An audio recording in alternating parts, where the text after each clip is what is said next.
Hello everyone, मैं अमोल का sir आपका स्वागत करता हूं। दोस्तों, लाइव स्ट्रीमिंग में थोड़ा नेटवर्क इशू आ गया, इसकी वजह से लाइव स्ट्रीमिंग कंटिन्यू नहीं हो पाई। बट डोंट वरी सर, हम रुकने वाले थोड़ी ना है। कुछ भी प्रॉब्लम आ जाए सर, ये चैप्टर के 12 में से 12 मार्क्स तो जाने नहीं चाहिए। दोस्तों, मल्टीपल ऑप्शन है इस चैप्टर को पढ़ाने के लिए। स्मार्ट नोट्स है, उसके बाद कुछ क्विक रिवीजन वाले चार्ट्स है। लेकिन अपना इंटेंशन बिल्कुल ही क्लियर है कि आप लोगों ने एक बार अगर ये चैप्टर या सेशन देख लिया तो फिर कोई दिक्कत नहीं आनी चाहिए। बिल्कुल ही कंसेप्चुअल क्लैरिटी हो जानी चाहिए। और ऊपर से एक बात सर, आपके पास ऑलरेडी टेक्स्ट बुक तो है ही।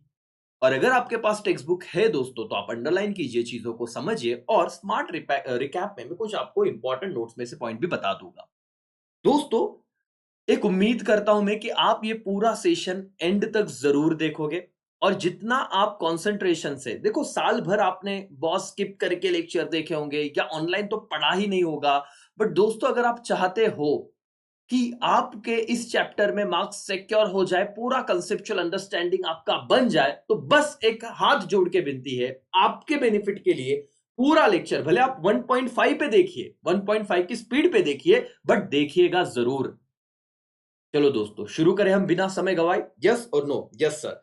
सर, सबसे पहला हमारे टेक्स्ट बुक का पॉइंट इंट्रोडक्शन। ये हम क्यों पढ़ते हैं सर? इसीलिए पढ़ते हैं कि यहां से हो सकता है कि ऑब्जेक्टिव में क्वेश्चन ऑब्जेक्टिव्स के लिए आ जाए। अगर आपने मेरा 3A देखा होगा तो आप एक मेथोडोलॉजी से ना यूज टू हो गए होंगे कि कैसे करना है। लेकिन इस चैप्टर के लिए नोट्स की हेल्प लगेगी, वहां पे मैं जरूर जाऊंगा। लेकिन पहले जो सिंपल बात है उस पर हम बात करते हैं सर। क्या है इन द प्रीवियस चैप्टर? जैसे 3 है, 3A वाला, you have already studied the law of demand which shows the inverse relationship between quantity demand and price of the commodity. Yes sir, ये वाला पहला पॉइंट था। और हमारा एक रिवीजन हो गया कि प्राइस एंड क्वांटिटी डिमांड में कौन सा रिलेशनशिप होता है? इनवर्स रिलेशनशिप होता है। ये पिछले वाले चैप्टर में हमने देखा। Okay sir. The law of demand does not explain the extent of change in the demand due to change in price. Sir, इस लाइन का मतलब क्या होगा, जरा बताओगे क्या? The law of demand does not explain the extent of change. अरे sir, law of demand ये तो कहता था कि जब प्राइस बढ़ेगी तो डिमांड क्या होगा, बताना बेटा? कम होगी। बोलो यस और नो? यस। जब प्राइस कम होगी तो डिमांड क्या होगी? बढ़ेगी। There is a inverse relationship between what? Price and quantity demand. But ये क्या नहीं बता रहा है? ये अमाउंट में, परसेंटेज में एग्जैक्ट फिगर नहीं बता पा रहा है सर कि कितने परसेंट प्राइस चेंज होने से डिमांड पे उसका कितना परसेंट इंपैक्ट आ रहा है। एग्जैक्ट रिस्पॉन्स नहीं बता रहा था सर पिछला चैप्टर। इसीलिए तो हम 3A में आए। इलास्टिसिटी देख रहे हैं सर, रिस्पॉन्स देख रहे हैं कि प्राइस अगर चेंज हुआ तो उसके रिस्पॉन्स में डिमांड कितना बदला। ये कितने का आंसर, कितने परसेंट से बदला। ऐसा नहीं चलेगा प्राइस बढ़ा डिमांड कम, प्राइस कम डिमांड बढ़ा। अरे भाई, कैसे, कितना, बताओ। तो ये चैप्टर बताने के लिए इसलिए उन्होंने कहा कि law of demand does not explain the extent of change in demand due to change in price. क्या ये ट्रू और फॉल्स? क्या रहेगा सर ये स्टेटमेंट? ट्रू रहेगा। इसीलिए सर, दस law of demand fail to explain quantitative relationship between price and quantity demanded। बेटा, दूसरा ट्रू और फॉल्स का क्वेश्चन आ गया, आपको पूछा जाएगा बताइए कि लॉ ऑफ डिमांड फेल हो गया है एक्सप्लेन करने को। कौन सा रिलेशनशिप दोस्तों? एक वर्ड आया, क्वांटिटेटिव रिलेशनशिप। आज तक आपने इंट्रोडक्शन को बहुत इग्नोर किया रहेगा। लेकिन ध्यान दो, अगर आप सीए में आगे करोगे, एमबीए करोगे दोस्तों, नींव अगर मजबूत है तो बिल्डिंग कितनी भी बड़ी बना लो सर, दिक्कत नहीं है। इंट्रो छोड़ दोगे सर, इंपॉर्टेंट क्वेश्चन के पीछे भागोगे। मेरे समझ तो लो ये क्यों आए हैं।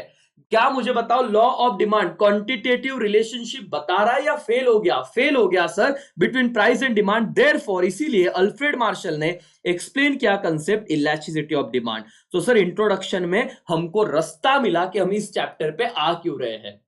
कौन सा रिलेशनशिप एक्सप्लेन नहीं कर पाया बताइए? तो सर, क्वांटिटेटिव रिलेशनशिप एक्सप्लेन नहीं हो पाया। कहां पे? लॉ ऑफ डिमांड में। तो उस क्वांटिटेटिव रिलेशनशिप को between price and demand explain करने के लिए हमने क्या बनाया सर? प्रोफेसर अल्फ्रेड मार्शल ने क्या एक्सप्लेन किया? Elasticity of demand. मुद्दा समझा? Yes or no? बिल्कुल क्लियर है बेटा एवरीबॉडी। 3 पॉइंट में मैंने इस इंट्रोडक्शन को समझा। लर्न नहीं करना है, सिर्फ समझना है। सर, पहला तो प्रीवियस चैप्टर में हमने ये देखा, there is a inverse relationship between what? Price and quantity demanded. पहला पॉइंट। दूसरा पॉइंट हमने ये समझा सर, लेकिन पिछला चैप्टर सिर्फ ये बता रहा था कि प्राइस बढ़ने की वजह से डिमांड कम होगा, बट एक्सटेंट कितने से ये नहीं बताया। फिर उसी चीज को आगे उन्होंने और सिंपल बताया कि लॉ ऑफ डिमांड फेल हो गया। कौन सा रिलेशनशिप? क्वांटिटेटिव। बोलो मेरे साथ, कौन सा? Quantitative relationship between price and quantity demand. And that's why Alfred Marshall ji ने नया कंसेप्ट लेके आए, that is elasticity of demand. जो कौन सा रिलेशनशिप बताएगा मालिक? Quantitative relationship. और अब हम कंसेप्ट पे जाएंगे दोस्तों, ताकि आपका बेस एक बार बन जाए। व्हाट इज इलास्टिसिटी, ये आपको समझे। और ये पहला, द टर्म इलास्टिसिटी इंडिकेट्स मतलब वो दर्शाता है responsiveness of one variable to change in other variable. Sir one variable मतलब मैं पकड़ता हूं डिमांड कि एक, अज्यूम करो एक वेरिएबल क्या है? डिमांड। अदर कुछ भी हो सकता है, प्राइस, इनकम, क्रॉस इलास्टिसिटी, जो भी है। इसलिए तो हम देखेंगे टाइप्स ऑफ इलास्टिसिटी। उन्होंने क्या कहा? एक पर्टिकुलर चीज में कुछ बदलाव आ रहा है। वो बदलाव क्यों आ रहा है? क्योंकि दूसरा कुछ तो सर ऊपर नीचे हुआ रहेगा। सर प्राइस बदल गया, प्राइस बढ़ गया, इसलिए क्वांटिटी का डिमांड कम हुआ। कितने से? ये जो रिस्पॉन्स चेक करने की बात है। वापस एक बार बताइए सर, द टर्म इलास्टिसिटी मतलब क्या? वो इंडिकेट करता है responsiveness of one variable to change in other variable. And that's why sir आगे हम देखते हैं, elasticity of demand refers to degree of responsiveness. Underline करो सर, फिलिंग द ब्लैंक्स के लिए आएगा। क्या रेफर करता है? Response, degree of responsiveness of quantity demanded to change in price and क्या अदर फैक्टर, कि प्राइस और अदर फैक्टर चेंज होने की वजह से कितने परसेंट से डिमांड ने रिस्पॉन्ड किया। ये रिस्पॉन्ड देखना मतलब इलास्टिसिटी ऑफ डिमांड।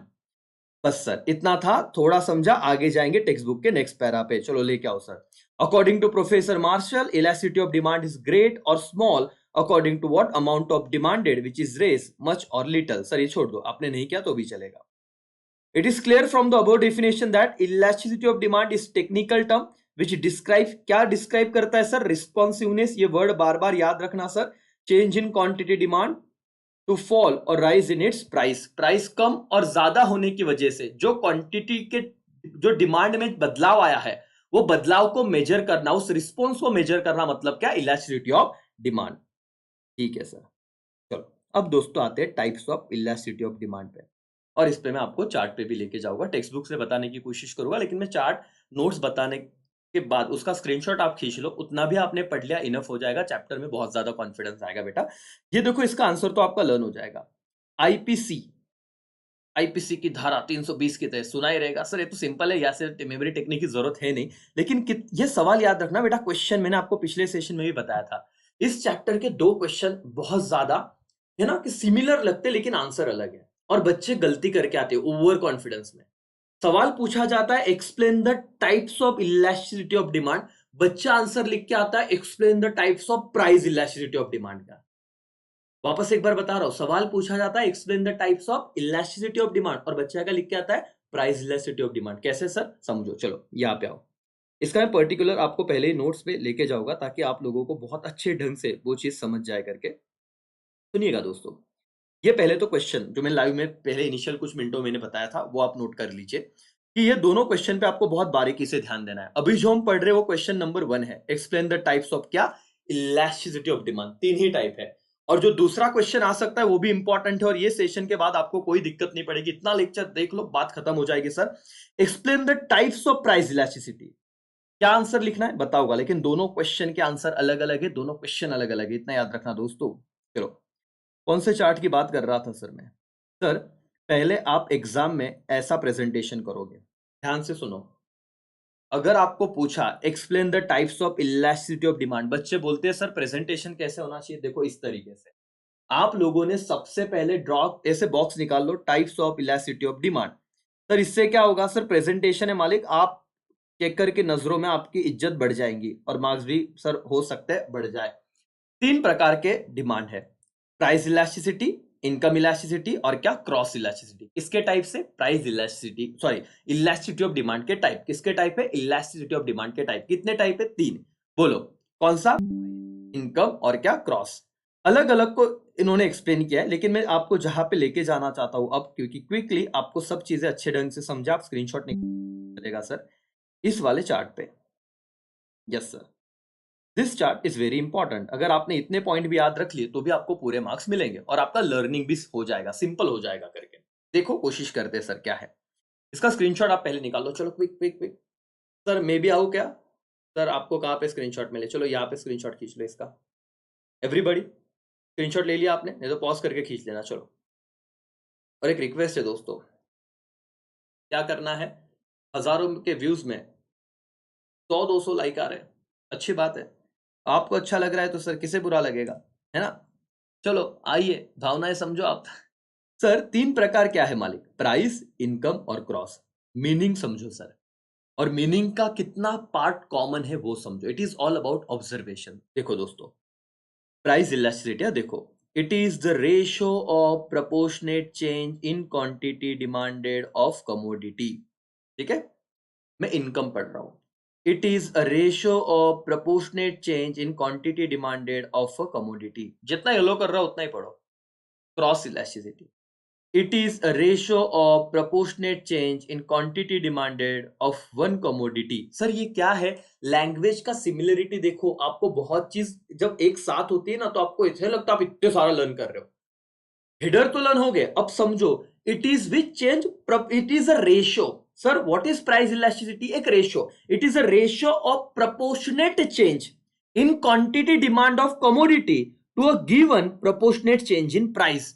तो एक कमोडिटी का प्राइस चेंज होने की वजह से उसके क्वांटिटी डिमांड में कितना प्रोपोर्शनेटली चेंज हो रहा है। मतलब 10% अगर प्राइस चेंज हुआ तो डिमांड 20% से बढ़ रहा है, 2% से बढ़ रहा है, नहीं बढ़ रहा है, इसको चेक करना। मतलब कौन सा elasticity of demand? Price elasticity of demand.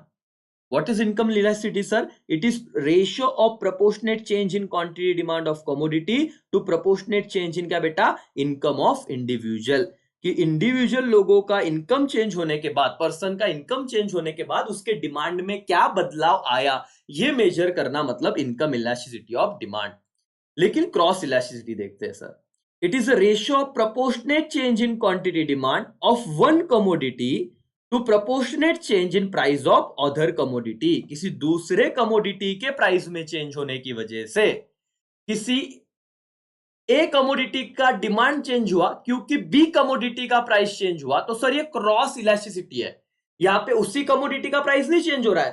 Sir चाय का प्राइस बढ़ा तो कॉफी का डिमांड इंपैक्ट हो गया, इसे क्या कहेंगे? Cross elasticity. चलो सर भावना तो समझी, लेकिन अब मैं प्राइस इलास्टिसिटी पे वापस जाऊंगा। मीनिंग लिखने के बाद मेन फैक्टर क्या है सर? प्राइस इलास्टिसिटी में मेन फैक्टर रहेगा प्राइस। इनकम इलास्टिसिटी में मेन फैक्टर रहेगा इनकम ऑफ इंडिविजुअल। और क्रॉस इलास्टिसिटी में मेन फैक्टर रहेगा प्राइस ऑफ या तो सब्स्टिट्यूट, नहीं तो क्या? Complementary goods. याद रखना इस चीज को, इसलिए मैंने स्क्रीनशॉट लेने को कहा। ये अपने आप आपका लैंग्वेज या राइटिंग अच्छा हो जाएगा।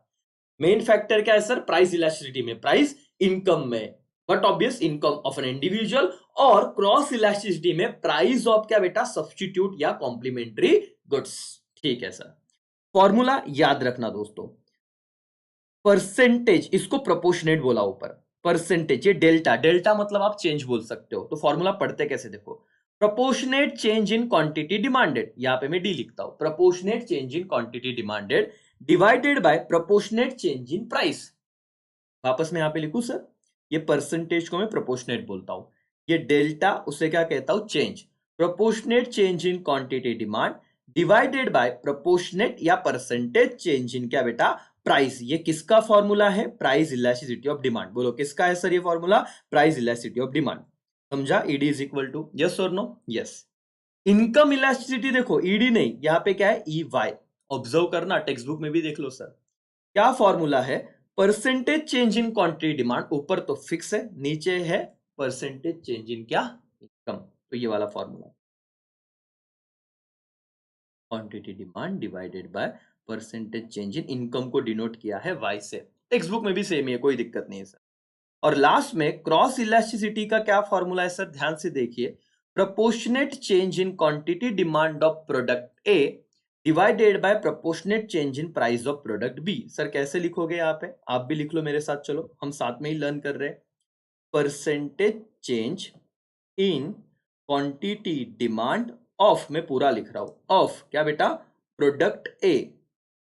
प्रोडक्ट ए का क्वांटिटी डिमांड चेंज हुआ बिकॉज परसेंटेज चेंज इन क्या, प्राइस ऑफ क्या, प्रोडक्ट बी, कि दूसरे कमोडिटी के प्राइस में चेंज होने की वजह से किसी दूसरे कमोडिटी का क्या हुआ सर, डिमांड चेंज हो गया। और आपको पूछा जाएगा कि क्रॉस इलास्टिसिटी यूजुअली कौन से गुड्स में लगती है सर, तो सब्स्टिट्यूट गुड्स और कौन से गुड्स, कॉम्प्लीमेंट्री गुड्स। इतना याद रखना, ये फॉर्मूला लिखोगे तो भी चल जाएगा करके। और इसलिए लिख रहा हूं सर, टाइम जा रहा है, बट ना आप लोग समझिए कि आपको मार्क्स भर भर के मिलेंगे, और एक बार ये समझ गया तो लर्न हो जाएगा करके। मैं टेक्स्ट बुक पे भी लेके जाऊंगा, कोई है ही नहीं है। और सर वैल्यूज क्या है, आपको पता है प्राइस इलास्टिसिटी इन्फिनिट हो सकती है, थोड़ी देर में हम पढ़ेंगे। जीरो हो सकता है, इक्वल टू वन हो सकता है, ग्रेटर देन वन, और क्या, लेस देन वन। ये सारी चीजें प्राइस इलास्टिसिटी की हो सकती है, जो थोड़ी देर में हम पढ़ेंगे। इसको कहते हैं वैल्यूज। इनकम इलास्टिसिटी क्या है sir, can be positive, negative और जीरो। और cross elasticity can be positive, negative और जीरो, ऐसे उन्होंने लिखा हुआ है करके सर। एनीवेज दोस्तों, बिल्कुल भी डरो मत, आपके टेक्स्ट बुक में क्या दिया हुआ है सर, सेम यही था सब। यस सर, पहला उन्होंने दिया था इनकम इलास्टिसिटी। अब यहाँ पे आप स्पीड बढ़ा सकते हो लेक्चर की, क्योंकि मैं वही चीज पढ़ा नहीं रहा हूं, सिर्फ आपको ऑब्जर्व करा रहा हूं, और कुछ बातें यहाँ पे मैं आपको दिखाना चाहता था, उसके लिए लेके आया। ये देखो, फॉर्मूला वही है, इन्होंने पूरे वर्ड्स में लिखा है, हमने शॉर्ट में लिखा था। यहाँ पे सर ये लिखने की जरूरत है, ऐसा लिखा नहीं लिखा तो चलेगा सर, कोई दिक्कत नहीं। ऐसा आपने नहीं लिखा तो भी चलेगा, जितना उस चार्ट में था उतना लिखा तो भी मार्क्स मिलेंगे। सिर्फ ये याद रखना बेटा, ये इंपॉर्टेंट है क्योंकि ऑब्जेक्टिव में आता है, और टेक्स्ट बुक हम छोड़ नहीं सकते 1 मार्क्स के लिए। नॉर्मल गुड्स का जो इलास्टिसिटी है, इनकम इलास्टिसिटी, वो क्या रहेगा, पॉजिटिव। इंफीरियर गुड्स का, ठीक है, इंफीरियर मतलब पता है ना, लो क्वालिटी गुड्स का जो इनकम इलास्टिसिटी है वो क्या रहेगा, नेगेटिव। और नेसेसरी गुड्स का इनकम इलास्टिसिटी क्या रहेगा बेटा, जीरो। चलो ये चार्ट मैं ऐसे बनाता हूं, क्योंकि आपको 1 मार्क्स के लिए सवाल आएगा। कौन सा elasticity sir, income. Income elasticity, बेटा सबका ध्यान है यहाँ पे, बोलो यस और नो, आप कमेंट करते रहो, ऐसे समझो कि लाइव पढ़ रहे हो। इनकम इलास्टिसिटी 3 होगा सर, एक तो क्या, पॉजिटिव, लिख लो सर, नहीं तो नेगेटिव, नहीं तो क्या सर, जीरो। पॉजिटिव कौन से गुड्स में सर, नॉर्मल गुड्स के केस में इनकम इलास्टिसिटी क्या है sir, positive. Sir inferior goods में इनकम इलास्टिसिटी क्या है, नेगेटिव। ये कब समझेगा, जब ऑब्जेक्टिव आएगा, अभी तो आप समझ लो। सर लेक्चर आपको लग रहा होगा सर बहुत धीरे है, सर फास्ट पढ़ाओ ना, कोई जरूरत नहीं है। आप इस चीज को देखो, इस लेक्चर के बाद कोई दिक्कत नहीं होनी चाहिए सर, क्योंकि कंसेप्ट की बात है मालिक, सीधा सीधा हम भाग नहीं सकते हैं। और आपको पूछा नेसेसरी की केस में क्या हो रहा है सर, इसके आगे मैं कंसेप्चुअल बताऊंगा ही। नेसेसरी की केस में इनकम इलास्टिसिटी क्या होता है बेटा, जीरो। तो in case of necessity income elasticity zero, in case of inferior goods income elasticity is negative, और नॉर्मल गुड्स क्या रहेगा, positive. That's it. Cross elasticity का फॉर्मूला देखो, वही चीजें जो हमने की, और आपका खत्म हो गया ये पार्ट। प्राइस इलास्टिसिटी वही फॉर्मूला है सर जो हमने पढ़ा, और वही एक्सप्लेनेशन भी है, कोई दिक्कत नहीं है दोस्तों। अब जो दूसरा इंपॉर्टेंट सवाल है वो हम करेंगे, दैट इज टाइप्स ऑफ क्या, प्राइस इलास्टिसिटी ऑफ डिमांड। ये पहला पार्ट है जहां पे मैंने आपको इलास्टिसिटी ऑफ डिमांड के टाइप्स बताए। कितने टाइप्स है, 3। अगर आपको और एक चीज चाहिए, आपको एक बार देखना है, ऑब्जर्व करना है सर, तो आप यहां से भी ऑब्जर्व कर सकते हो। ये रहे टाइप्स, देखो। और इसमें आपको जो मैंने बताया, इसका स्क्रीनशॉट खींच लो, चलो फटाफट। सर एक पॉइंट को इतना शिद्दत से करो कि वो फिर कहीं भी प्रॉब्लमेटिक ना बने। नॉर्मल गुड्स में इनकम इलास्टिसिटी पॉजिटिव होता है, इंफीरियर गुड्स में इनकम इलास्टिसिटी नेगेटिव होता है, और नेसेसिटी के केस में इनकम इलास्टिसिटी क्या होता है, जीरो। स्क्रीनशॉट खींचो। सेम यहाँ पे आओ दोस्तों, ये मैच द पेयर्स ऑब्जेक्टिव कहीं पे भी आ सकता है। सब्स्टिट्यूट गुड्स की केस में मैंने कहा ना, ये क्रॉस इलास्टिसिटी में ही आएगा। आपका क्रॉस इलास्टिसिटी क्या है, पॉजिटिव। कॉम्प्लीमेंट्री गुड्स के केस में क्रॉस इलास्टिसिटी क्या है, नेगेटिव। और नॉन रिलेटेड गुड्स के केस में क्रॉस इलास्टिसिटी जीरो। बेटा मैं दावे के साथ कहता हूं कि किसी बच्चे को जिसने डिटेल में नहीं पढ़ा, इसका आंसर आना बहुत ज्यादा मुश्किल है। सर अगर सब्स्टिट्यूट गुड्स से, सब्स्टिट्यूट चाय और कॉफी, और पूछा क्रॉस इलास्टिसिटी क्या रहेगा, आपने आंसर करना है पॉजिटिव। अगर कॉम्प्लीमेंट्री गुड्स है, मतलब सर कार एंड पेट्रोल, उसमें क्रॉस इलास्टिसिटी क्या होगा, आंसर इज नेगेटिव। और सर नॉन रिलेटेड गुड्स, ये वाला पेपर में आ जाता है कि नॉन रिलेटेड गुड्स के केस में क्रॉस इलास्टिसिटी क्या होगा, तो आपका आंसर होना चाहिए क्या सर, आंसर होगा 0 सर। ये मार्क्स आपके जाने नहीं चाहिए सर। इसका स्क्रीनशॉट खींचिए फटाफट, इसका स्क्रीनशॉट खींचिए। और सर और मैडम, मुझे मेरे मतलब मेरे को अभी मेरे पास फोन नहीं है, तो मैंने भी खींचा होता। और आपको जस्ट अ मिनट, अपने पास दूसरा भी चैनल है, मतलब मैं भी तो देख सकता हूँ यूट्यूब पे जो तुमको भेजा है करके, यस और नो, तो वो मैं स्क्रीनशॉट ले लेता हूँ और आपको शेयर कर दूंगा करके, ठीक है। अरे भाई हाँ, चलो पे अटेंशन, आप भी भेज देना मुझे। इसका स्क्रीनशॉट ले लिया बेटा, यस। अब दूसरा सवाल चालू हो रहा है, types of price elasticity of demand. इसका मैं सेपरेट वीडियो बनाता हूँ। देखो आराम से जाएंगे, पार्ट 1, पार्ट 2, पार्ट 3, पार्ट 4। लेकिन इतना सीरीज देख लिया, आपको कोई दिक्कत नहीं आएगी। और आपको भी एक रहेगा यार, 20 मिनट का तो लेक्चर देखना है, 10 मिनट का तो लेक्चर देखना है, लेकिन ये आपको देखना बहुत जरूरी है। राइट दोस्तों, एवरीबॉडी। तो छोटा सा ब्रेक लो, मिलते हैं थोड़ी देर में।